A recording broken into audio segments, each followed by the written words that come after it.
As you see in the title, we don't really necessarily have to talk about Ace Frehley, but I thought maybe there's some fans. I'm sure a couple of you guys are fans. I know most of us at this point were probably not Kiss or Ace Frehley fans. Oop, there's one. Still always going to be a walnut or two to fall. Not completely done yet. So, and I'm sure if you're like me, it was when you were a young kid. It's like, I don't know, Kiss was kind of like a WWE wrestling to me or something. And then, but also for my age, well, look at that. Two of them. Blaze on. It was like, also right about the time, I don't know, whenever you're 14 or 15, something like that, and you're moving on from stuff like wrestling or Kiss. For me, anyhow, that's when Kiss put the makeup back on. Like I saw them when I was 10, I think. I was probably around 10 or so. I think it was like 89 or 90. Hey, what's up, Adam Boone? Yep. What a horrible way to go, too. A fall. He fell in his home studio, had a head injury, and died weeks later from it. Just, I don't know. There's no good way to go. Maybe being attached to a rocket and sent into space would have been appropriate for him. But yeah, that's just a horrible way to go. I know it happens occasionally. People fall and hit their head. Ah, cool eye service, good deal. Yeah, I was. They were my first favorite band. He was my first favorite rock star. Yeah, so it's a bit of a bummer. We're getting to that age, though. People that we liked growing up are just going to start dropping like flies left and right, whether if it's athletes, rock stars, whatever. Well, cool, man. Hope all goes well. Hope Mrs. Spud's doing well. Take your time, Spud. Don't rush. Obviously, you're not missing anything here. Yeah, right. I'm sure there's I know it doesn't seem like it would be a connection from Kiss to Fish, but I kind of thought, if you liked playing guitar at some point, you were probably into Ace Frehley. I know, me too, Boone. I thought so too. And it's not even like an Ace Frehley Kiss song. Like the original writer of that song was somebody else, Russ Ballard, I believe. So there was times when I thought maybe it's just a nightmare covering Kiss, like trying to go through the whole legal process with those guys. Who knows? I don't know. You would think there's rules, but yeah, no need for FOMO here. Hey, what's up, Mike in Florida? But it wasn't even like a Kiss or an Ace Frehley song, so none of that should have been a problem. It just seems like a perfect song for them to open MSG with. I don't know, maybe it's the lyrical content. It is kind of about like hitting the city and getting some girls. That's not really Fish content necessarily. They don't have a whole lot of songs about hitting the city and getting girls. They're not that kind of rock stars, are they? What kind of rock stars are they, dude? They don't have really songs about sex, drugs, women, cars. You saw them without. I know, yeah. Unfortunately, my first couple of times was without Ace. It's so funny. Yesterday's live stream, it came up. And I did find the show. It was actually 1990, not 89. 1990 at Hara Arena was my first Kiss show. And then I feel like I saw him one more time with no makeup. And then in 1996 at the Nutter Center. They pulled The Godfather on me right when I thought I was out. Kiss pulled me right back in. They put the fucking makeup on, had Peter and Ace rejoin the band. I think I saw him again in 98 with the makeup on. Both times at the Nutter Center. Because one was like the Psycho Circus tour, and then the other, I believe, was the Farewell tour. I think maybe the first of many farewell tours. But then after the 90s, I think I was pretty much out. I have no idea what the hell's been going on since the late 90s.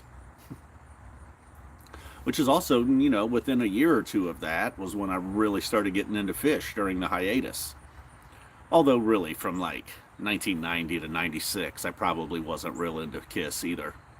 Just when they came back with the makeup and with Ace, I got back on board. And it was really cool to see all the stuff I saw, like, you can just see VHS tapes of Kiss when they had the makeup and doing all their antics.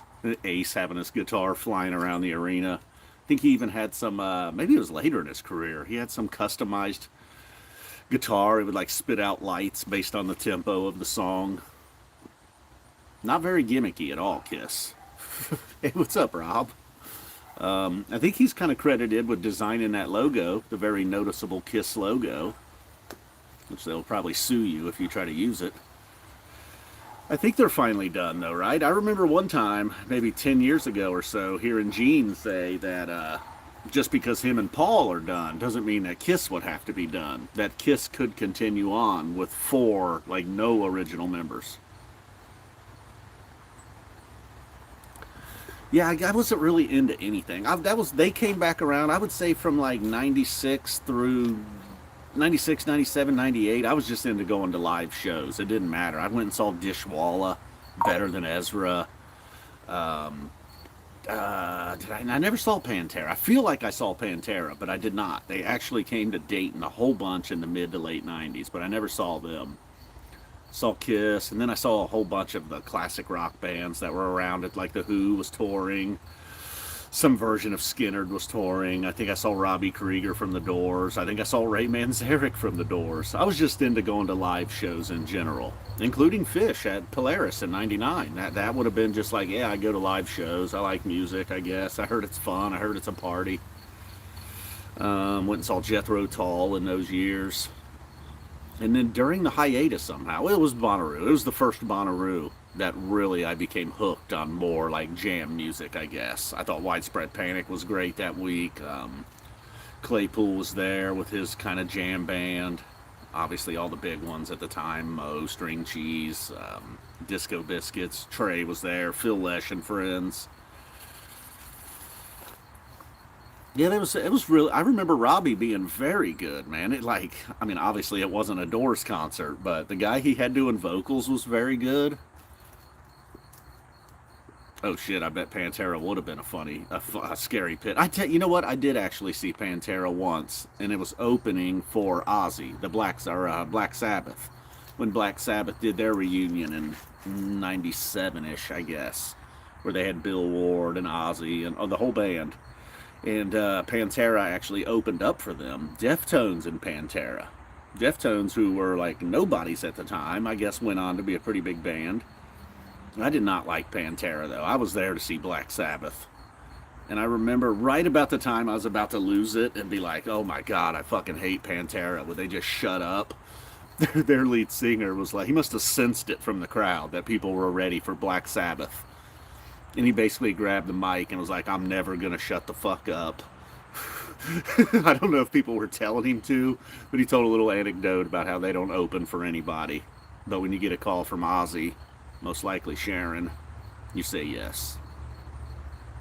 I guess that's what I was thinking of when I thought I saw Pantera. Definitely did not get in the pit, though. If I was ever near a pit, I would have just gotten out of there. I'm not a pit guy. I know it looks nice out here again today, but temperature keeps slowly dropping. Anybody got anything else? I don't have much. Ace pretty much launched this channel too. I looked today, sadly 17 years ago, I posted my first YouTube video. I wasn't like trying to be a YouTuber. I don't even know what I was doing. I just was like, wow, you can do this? You can just record something and put it on this website? Seemed awesome to me. I put an Ace Frehley doll. Hear me out. Put an Ace Frehley doll in the oven. It was the first time, and it's a little weird now seeing how he actually died, but I think some Kiss fans got mad at me too or something. There might have been some like Ace death rumors at one point, and the video kind of got some views. I saw it has like 11,000 views. I'm like, wow. Nobody was on YouTube 17 years ago. So a guy that made a video putting an Ace doll in an oven, it was a hit on YouTube 17 years ago. But yeah, I guess it's only 74 too. Seemed like he should have been older, but then it's like, no, I guess that's about right. If Kiss started in the 70s. What a weird way to start a band too. Like they kind of just were like, it was like Gene and Paul had an idea, and then they auditioned a couple of guys, a drummer and a guitar player, and then they're like, all right, we got our band. What's our name gonna be? Ace had been in I'm sure they had all been in other bands, but it just seemed like a weird way to Like there just wasn't the 9 years of grinding away like Fish had, or maybe not 9 years. Fish at least had 6 or 7 years of grinding away. Get the fuck out of here. Yellow Jackets. Oh wow, that's very cool, Mike. That's very cool. 2016. Yeah, oh, you're right, Wicked Lester. You're right, I forgot about Wicked Lester. Now, was that the first Kiss, or was that like Gene and Paul's band? Kind of can't remember. Or just Gene. I do remember Wicked Lester, though.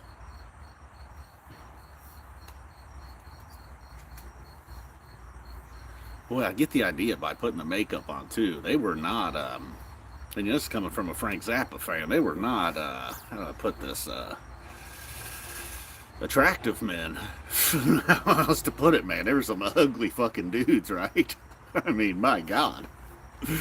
You know, I'm able to look at a rock star and be like, yeah, that's a good enough looking guy. Yeah, I can see why that guy's a rock star. You know what I mean? Maybe not Mick Jagger.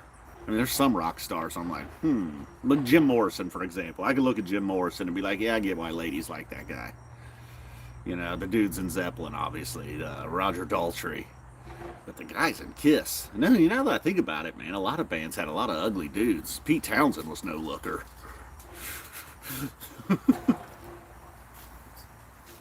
Kiss Alive. Yeah, probably you're right. Probably mine too. In fact, I know when it came to like the family albums around the house, that was the one that I played the most. Apparently my sister still has the Ace Frehley solo album that we had as kids around the house. Somehow my sister ended up with the record collection. I feel like my brother and I cared more about the music, but maybe not. She did have a, God, who's that band? The Final Countdown, Europe. My sister was a big Europe fan. That was her first rock band that she liked.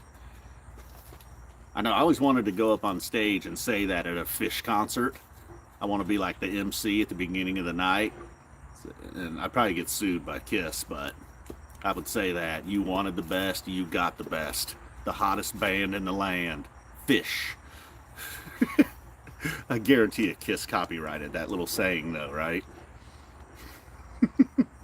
Did they ever let fans come up and say, or did they always have their little Michael Buffer guy?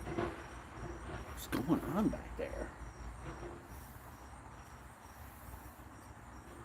Whoa, on an 8-track? Damn. I think I had Frehley's comment on a, oh wait, you're talking about the solo album. Okay, that makes more sense.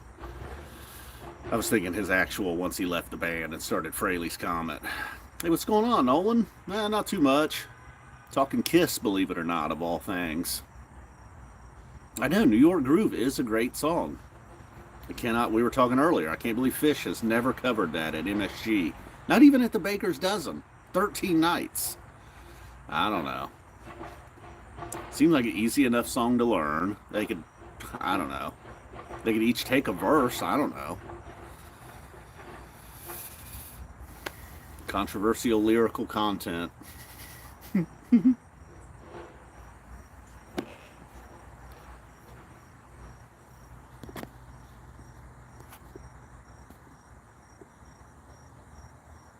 That was the best of the solo albums. You're right, I agree. Best selling, too. Peter Criss had some hits within the band, though. Obviously, Beth being one of them. And Hard Luck Woman, I think Peter Criss sang. That was another one of their hits. Oh, no kidding. Would it have been Ace's version? Cool. How do you know that, Russell? I'm not saying, I don't mean to imply you're lying, but how do you know it almost made it? Extras on the DVD. And I miss the Fish DVD era. I mean, it's great that we get everything webcasted and all that now, but wouldn't it be cool if they put out like a Sphere DVD? I'd buy it. I still got a PlayStation that plays DVDs. Blu-ray. Big time.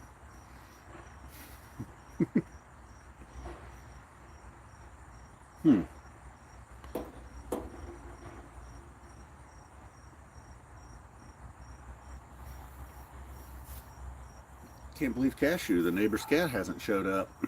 You guys want me to go climb my ladder? A little risky. Might make it worth it, though. Oh, okay. Hmm.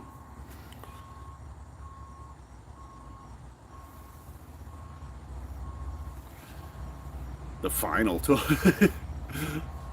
I forget how they spun it when I saw them, but I'm almost sure 98. No, maybe. You know what? Now that I think about it, I think I saw the reunion tour and then I saw the Psycho Circus tour. I don't think I ever saw. That was a very musical movie too. Now that I think about it, I wasn't thinking about that, but you're right. Guardians of the Galaxy. That was pretty much it was a musical movie. Sometimes I'm concerned that when a soundtrack is too good and it's just full of great songs that people love, kind of makes me think the movie sucks and they're just trying to fool you. Oh wow, damn Chris, still listen daily. I can't say that, and I have listened a lot yesterday and today. I would occasionally buzz, like New York Groove was always on a playlist, or at least on my liked songs on Spotify or something like that. Let's climb up this ladder. Let's take a look here. Let's show you what I'm looking at. I flip that around. Looks a little dangerous, don't it? Let's see. Should I climb up it backwards? Really just want to get up here and take a look at the guts. See how bad they are.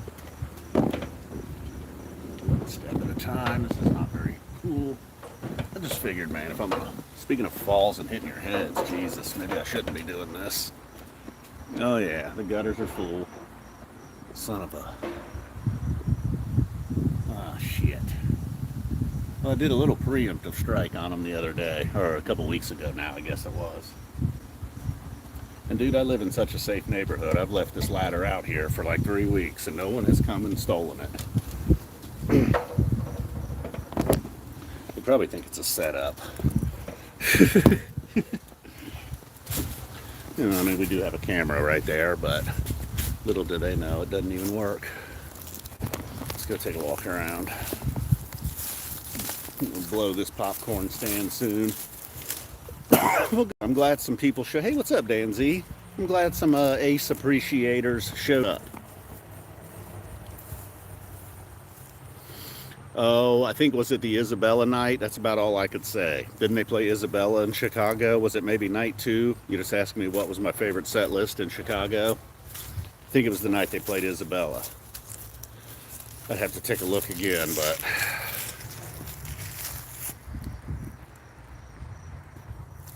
Huh. I do not, actually. By the time I started collecting my own music, I was actually kind of at a Kiss. The Spuds were here earlier, Dan Z. Spud was helping Mrs. Spud, Bon, get ready. Oh, wow, Douglas, that's cool. Was he cool with signing a Kiss card, or did he have some bitter feelings towards Kiss? Seemed like he wanted to go by the end. And then, not the first member of Kiss to die, though, actually. Obviously, Eric Carr. And then, what was the other guy's name? Something St. Paul? John St. What was that guy's name? Not Vinnie Vincent. The guy right after Vinnie Vincent. There was Ace and then Vinnie. John, and then there was a guy, St. John or something? No, not, well, Bruce Kulick. But there was a guy right before Bruce who died. Or maybe he had something wrong with his hands. God, I can't remember that. What was that guy's name? I don't have the ability to go to Google right now, but I believe he would have been Mark St. John. There you go, Mark St. John. Okay, thanks, guys. They both had it. I was thinking John St. Paul. Oh, cool, Doug. Yeah, so did Mark St. John die, or did he just have something wrong with his hands and he was unable to play guitar anymore? Dude, I'd love that, Max. I would be jealous that I wasn't there. In some weird ways, I would be jealous. I'd be more bummed that I missed that than, yeah, if they like came out in makeup and did Kiss Alive, or, you know, I don't know, came out and did one of the albums.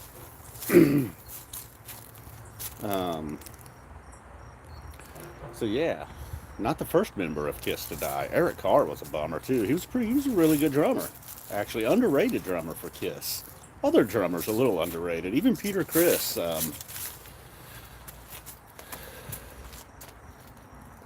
What's up, Chinchilla? Okay, so he died years after. All right, so that makes sense. All right, all right.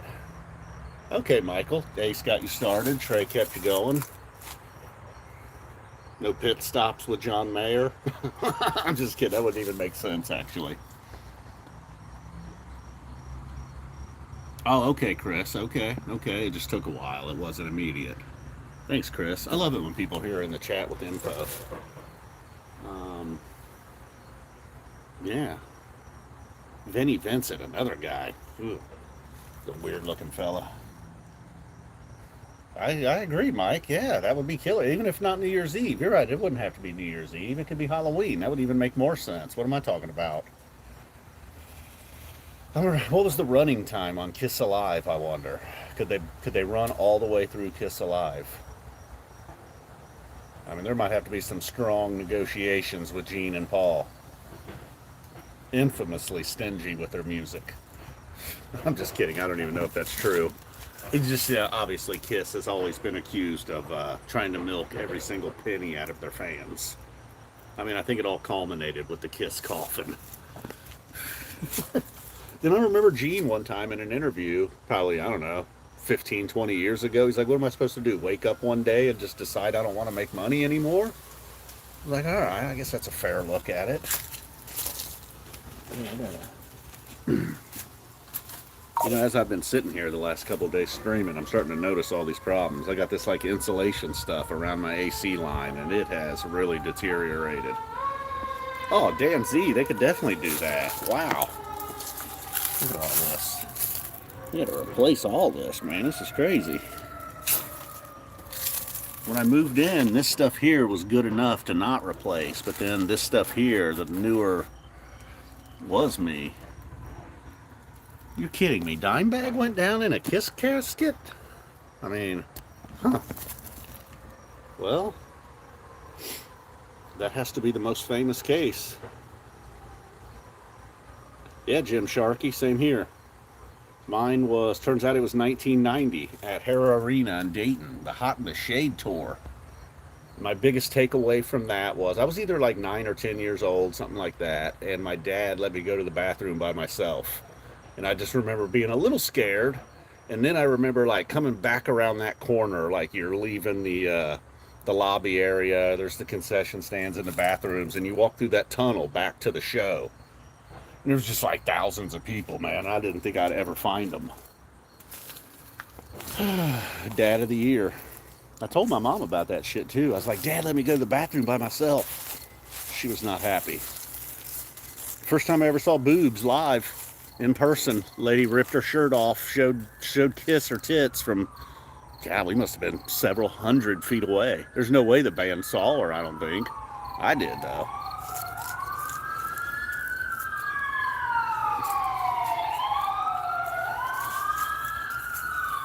Yeah, didn't they have like a damn Sphinx on stage or something, man? Am I crazy? Hey, what's up, Ja? Well, every time I think I'm going to bounce, a few more people show up. What's going on back there? You see that? Like the blue appears and then it disappears. Yeah, well, it has been.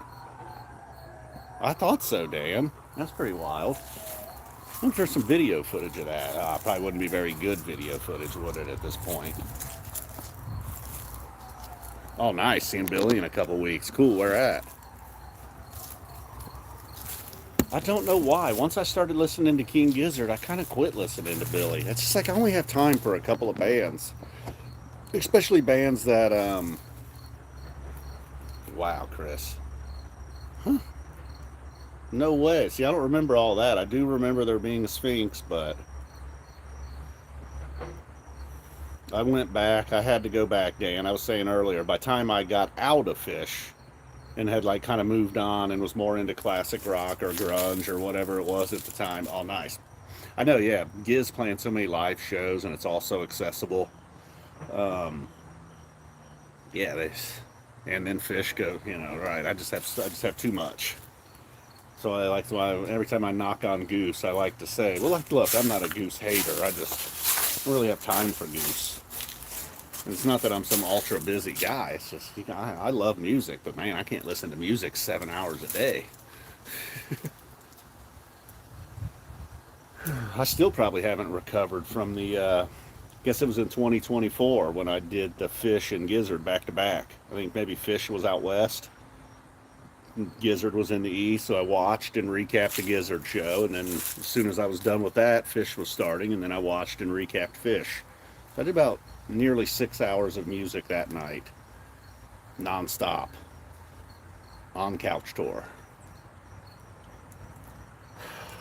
Some say I've never come back. All right, I think I'm gonna wrap this up.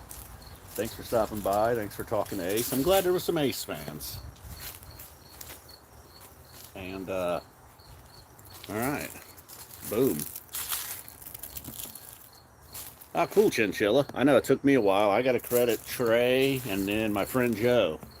Like, Trey tried to get me a couple of times, and I guess I was just listening to the wrong stuff. Yep, rest in peace, Ace. Peace and hair grease. I got plenty of that under this hat. Shit, I don't know what I was saying. Boom. You too, Dan Z. Everybody, be good. Be safe. Good luck and good fishing. Listen to New York Groove if you haven't in a while. I know, no cashew. Been out here for almost a half an hour. No cashew sighting. Even none of my kitties have showed up in the window. All right. Boom. Floppy's been sleeping with us. It's unusual. It's getting cold.